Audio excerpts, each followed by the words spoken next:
Friends, આજે આપણે બનાવવાના છે સેજવાન ચટણી, જે અનેક વાનગીઓ બનાવવાના કામમાં આવે છે અને ઘરમાં જ ઓછી કિંમતમાં ખૂબ જ સ્વાદિષ્ટ આપણે ચટણી તૈયાર થઈ જાય છે. તો સેજવાન ચટણીની આપણે આજે રેસીપી જોઈશું. એમાં આપણે ડુંગળી લસણનો ઉપયોગ નથી કરવાના અને આપણી એકદમ હેલ્ધી અને ચટપટી આપણે ચટણી બનાવવાના છીએ. તો ચાલો રેસીપી જોઈએ. તમે મારી ચેનલને સબસ્ક્રાઇબ કરજો, લાઈક કરજો અને શેર કરજો. તો સેજવાન ચટણી બનાવવા માટે આપણે આ લાલ મરચાં લીધા છે, આ મીઠું છે, લાલ મરચું, ધાણા જીરું, હિંગ છે, ગરમ મસાલો, કાળા મરીનો પાવડર, આદુ, વિનેગાર, લીલા મરચાં, ખાંડ, લીલા ધાણા, આ સોસ છે અને આ તેલ છે. તો હવે આપણે રેસીપી સ્ટાર્ટ કરશું. તો આ મેં મરચાંને 4 થી 5 કલાક પલાળી રાખ્યા છે. આ કાશ્મીરી મરચાં છે અને થોડા તીખા મરચાં છે, બંને આપણે મિક્સ લીધા છે.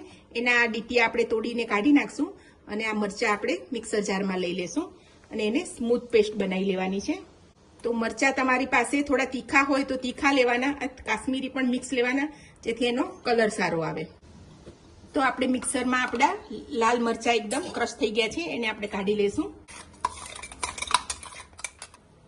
તો આમાં બિયા સાથે જ આપણે મરચાંને વાટી લેવાના છે, કારણ કે સેજવાન ચટણી એકદમ તીખી હોય છે, એટલે આપણે આ મરચાં બિયા સાથે જ આપણે ક્રશ કરી લીધું છે. એની અંદર આ એક નાની વાડકી મેં વિનેગાર નાખ્યો છે, તો વિનેગાર લઈ લેવાનો છે. આ એક વાડકી મેં ટોમેટો સોસ લીધો છે, જે આપણે રેગ્યુલર સોસ આવે છે એ સોસ લીધો છે. તમારે નોનસ્ટિક પેનમાં બનાવવું હોય તો તમે નોનસ્ટિક પેન પણ લઈ શકો છો. આ મારે જાડું વાસણ છે એટલે એની અંદર જ હું બધું ભેગું કરું છું. આ છે મીઠું, નાની અડધી ચમચી જેવું આ મીઠું લીધું છે. આ તીખા મરચાં છે, 5 મરચાં મેં લીધા હતા અને એને ઝીણા કટ કરી લીધા છે. આ લાલ મરચું છે, આ કાશ્મીરી મરચું છે, બહુ તીખું નથી. આ ધાણા જીરું પાવડર છે. તમે આની અંદર મસાલા થોડા વધારે જ કરવાના છે, જેથી આપણી ચટણી એકદમ ટેસ્ટી અને તીખી બને. આ છે હિંગ છે, હિંગ પણ મારી સ્ટ્રોંગ હિંગ છે, મેં અડધી ચમચી હિંગ લીધી છે. આ 1 ચમચી ગરમ મસાલો છે, જે દાળ શાકનો ગરમ મસાલો આવે છે એ તમે લઈ શકો છો. આ છે કાળા મરીનો પાવડર, આ પણ 1 ચમચી જેવો લીધો છે. આ છે આદુ ક્રશ કરેલા, એ પણ આપણે લઈ લઈશું. આ 2 ચમચી જેવી ખાંડ છે, એને પણ આપણે મિક્સ કરશું. લીલા ધાણાને પાછળના દાંડલા હોય એના સાથે જ આપણે કટ કરી લેવાના છે, જેથી એનો ક્રન્ચી ટેસ્ટ આવશે. તો બધી વસ્તુને આપણે સારી રીતે મિક્સ કરી લેશું. આની અંદર આપણે 2 ચમચા તેલ લઈશું. આ મેં સિંગ તેલ લીધું છે, તમે ઓલિવ ઓઇલ પણ લઈ શકો છો. તો આપણે 2 ચમચા તેલના નાખી દેવાના છે. હવે આ બધી વસ્તુને આપણે મિક્સ કરી અને ગેસ ઉપર 10 થી 15 મિનિટ ધીમા ગેસે આપણે એને ચડવવાની છે. તો ગેસ ઉપર આપણે મૂકી દીધું છે અને આ થોડું ઉકળે પછી આપણે એને ઢાંકી અને 15 મિનિટ સુધી ધીમા ગેસે ચડવવાનું છે.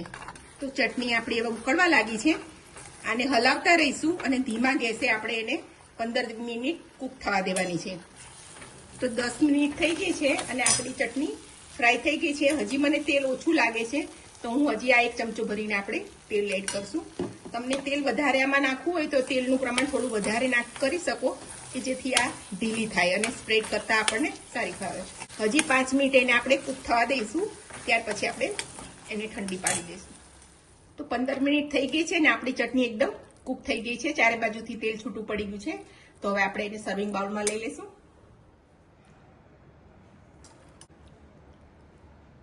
તો આપણી સેજવાન સ્પાઇસી ચટણી તૈયાર થઈ ગઈ છે. આ ઘણા બધા આઈટમમાં ઉપયોગી થાય છે અને ઘરમાં આપણા શુદ્ધ મસાલાથી બની જાય છે અને બજાર કરતાં ખૂબ સસ્તી પડે છે. તો આ રેસીપી તમે જરૂરથી ટ્રાય કરજો. મારી ચેનલને સબસ્ક્રાઇબ કરજો, લાઈક કરજો અને શેર કરજો.